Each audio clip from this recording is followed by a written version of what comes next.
The motion, "Stop worrying about national deficits." One concern from those against is that giving politicians a free hand to spend could be a mistake, and trusting that they will cut back and raise taxes when the time is right, rather than continuing to run at a deficit. Here's more from our debaters.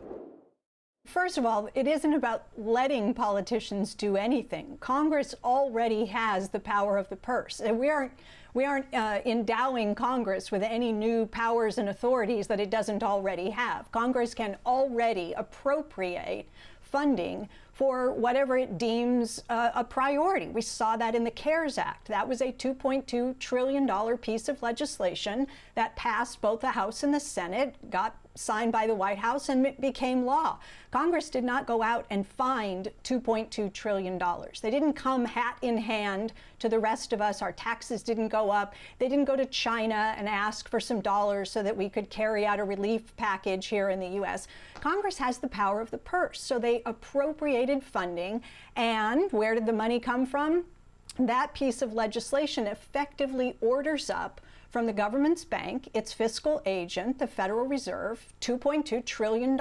They get created by the Fed on behalf of Treasury as authorized by the government. That is how it works today.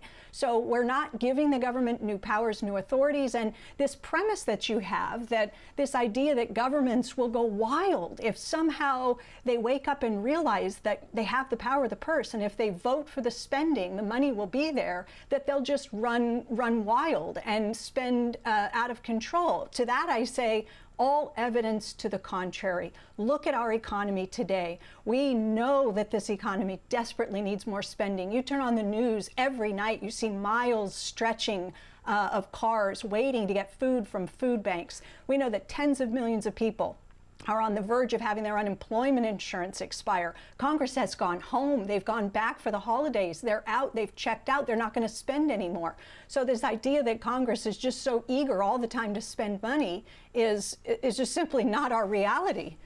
I think you've made that point very clear, that you do not think that you think that that's a canard. So I want to take that to Todd. I think it's very dangerous. And I think the reason why Congress and the U.S. Deficits have not previously gotten out of hand is because MMTers have not won the argument. It's because most people in Washington are sensible enough to learn from history and recognize that they shouldn't have a free hand to spend whatever they want. Take a look at what's happening today in Turkey. Now, I know Jamie might say, well, that doesn't count. It's not a major country. But President Erdogan of Turkey controls the central bank. It is not independent. He's gone through 4 different presidents or heads of the central bank in about 5 years. His son-in-law was the finance minister. As a result, Turkey today raised interest rates by 500 basis points to 15% because inflation has gotten out of hand. When you give government officials priority to control the central bank, you get higher spending and higher inflation and less responsibility.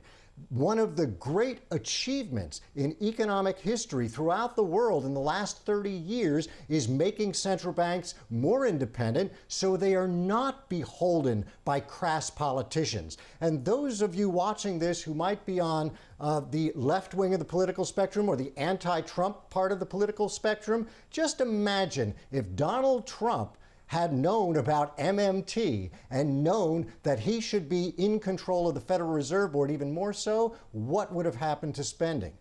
So I think these are very dangerous doctrines.